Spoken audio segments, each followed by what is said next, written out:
हनुमान जी का जन्म राजा केसरी और माता अंजना के गर्भ से हुआ था। इसीलिए हनुमान जी को आंजनेय के नाम से भी जाना जाता है। वहीं हनुमान जी अपने भक्तों पर आने वाले संकट को तुरंत हर लेते हैं, इसीलिए हनुमान जी संकट मोचन भी कहलाते हैं। उसी प्रकार से हनुमान जी को बजरंगबली, महाबली, अंजनी सुत, वायुपुत्र, रामेष्ट और पंचमुखी के नाम से भी जाना जाता है। आज हम बात करने जा रहे हैं हनुमान जी के पंचमुखी रूप की। कैसे और क्यों हनुमान जी को पंचमुखी रूप धारण करना पड़ा, इसके पीछे की क्या कथा है। जैसा कि सर्वज्ञात है कि हनुमान जी शक्ति और मन के अवतार हैं और भगवान श्री राम के अनन्य भक्त हैं तथा श्री राम के नाम की जाप करते हुए उनकी सेवा हेतु सदैव तत्पर रहते हैं। रामायण प्रसंग के अनुसार हनुमान जी ने भगवान श्री राम के संकट में पड़ जाने पर उन्हें संकट से उबारा था और उसी के अनुसार उन्हें पंचमुखी रूप धारण करना पड़ा था। जब भगवान श्री राम और रावण के मध्य युद्ध हो रहा था, युद्ध के समय रावण को एहसास हुआ कि वो श्री राम से युद्ध हार जाएगा, तो रावण ने मायावी शक्तियों का प्रयोग किया और अपने भाई अहिरावण व महिरावण की मदद ली। अहिरावण और महिरावण रावण के मित्र और दूर के भाई थे। दोनों राक्षसी और मायावी शक्तियों के सेवक, तंत्र मंत्र के महापंडित, जादू टोने के धनी और माँ कामाक्षी देवी के परम भक्त थे। दोनों की शक्तियाँ इतनी अधिक थीं कि उन्हें साधारण से युद्ध में हराया ही नहीं जा सकता था। इसीलिए जब लंका में युद्ध के समय रावण हारने लगा तो उसने दोनों भाइयों को बुलाया।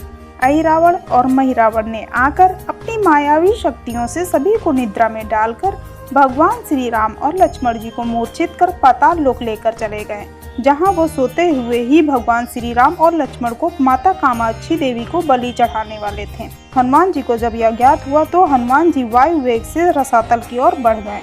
हनुमान जी को रसातल के प्रवेश द्वार पर एक अद्भुत पहरेदार मिला, जिसका आधा शरीर वानर का और आधा मछली का था।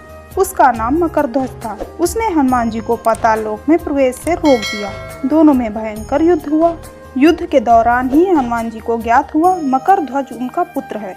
मकरध्वज को जब ज्ञात हुआ तो उसने क्षमा मांगकर अहिरावण और महिरावण के मृत्यु का भेद बताया। पाताल लोक के कामाक्षी देवी के मंदिर में अहिरावण और महिरावण ने पांचों दिशाओं में 5 दिए जला रखे थे। अहिरावण और महिरावण को वरदान था कि जब तक कोई भी इन 5 दियों को एक साथ नहीं बुझाएगा तब तक दोनों का अंत नहीं होगा। मकरध्वज से पूरी जानकारी प्राप्त करने के उपरांत हनुमान जी जब कामाक्षी देवी के मंदिर में गए तो वहां देखा भगवान श्री राम और लक्ष्मण मूर्छित अवस्था में बंधक बने हुए लेटे हैं। साथ ही वहां 5 दीपक 5 दिशाओं में जल रहे हैं। हनुमान जी जानते थे कि ये 5 दीपक एक साथ बुझाने के बाद ही अहिरावण और महिरावण का अंत होगा। इसी कार्य को पूरा करने हेतु हनुमान जी ने पंचमुखी रूप धारण किया, जिसमें वानर मुख, गरुड़ मुख, वारामुख, नरसिंह मुख और अश्वमुख हैं। वानर मुख या पूर्व दिशा में है, जिसकी पूजा करने से किसी के भी पिछले कर्मों के सभी दोष दूर हो जाते हैं, मन को पवित्रता प्रदान होती है। गरुड़ मुख या पश्चिम दिशा में है तथा जीवन की रुकावटों और परेशानियों का नाशक है। यह काला जादू के प्रभाव और नकारात्मक ऊर्जाएं तथा मानव शरीर के सभी जहरीले प्रभावों को दूर करता है। वाराह मुख यह मुख उत्तर दिशा में है, जो लंबी उम्र, प्रसिद्धि और शक्तिदायक है, जो समृद्धि, अष्ट ऐश्वर्य प्रदान करता है तथा राहु ग्रह द्वारा निर्मित कष्टों से मुक्ति दिलाता है। नरसिंह मुख यह दक्षिण दिशा में है, जो डर, तनाव व मुश्किलें दूर करता है, मंगल दोष के बुरे प्रभावों के कारण होने वाले कष्टों को कम करता है। अश्वमुख ये मुख आकाश की दिशा में है एवं मनोकामनाएं पूरी करता है। इसी पंचमुखी रूप को धरकर हनुमान जी ने 5 दीपक एक साथ बुझा दिए। अहिरावण और महिरावण का वध कर श्री राम और लक्ष्मण को मुक्त कर दिया। यही कारण है कि हनुमान जी के इस स्वरूप की पूजा करने से मनुष्य के सभी संकट एक साथ दूर हो जाते हैं। हनुमान जी का पुत्र मकरध्वज, जिससे पाताल लोक में हनुमान जी के साथ युद्ध किया था, राक्षस अहिरावण और महिरावण के वध के पश्चात हनुमान जी ने मकरध्वज को पाताल लोक के राजा के रूप में राज्याभिषेक कर दिया। यह प्रसंग स्कंद पुराण और आनंद रामायण के सार कांड की कथा से लिया गया है। इसी प्रकार एक दूसरी कथा भी पुराणों में वर्णित है। इस कथा के अनुसार जब मरियल नाम का दानव भगवान विष्णु का सुदर्शन चक्र चुरा ले गया था, तब चारों ओर हाहाकार मच गया और ये बात हनुमान जी को पता चली। तब हनुमान जी ने संकल्प लिया कि वो चक्र को पुनः प्राप्त करके भगवान विष्णु को सौंप देंगे। मरियल दानो इच्छानुसार रूप बदलने में माहिर था।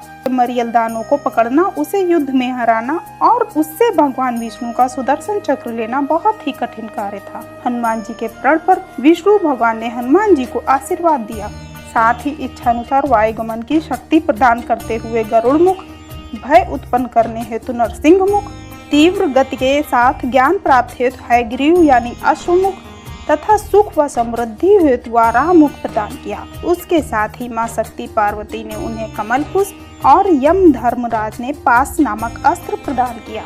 इन सभी के आशीर्वाद एवं शक्तियों के साथ हनुमान जी ने मरियल दानों को युद्ध में हराकर उस पर विजय प्राप्त की और भगवान विष्णु के सुदर्शन चक्र को प्राप्त कर उन्हें पुनः वापस कर दिया। कथा के अनुसार कहा जाता है कि तब से हनुमान जी के पंचमुखी स्वरूप की पूजा की जाने लगी। बोलो सियावर रामचंद्र की जय। बजरंगबली हनुमान की जय।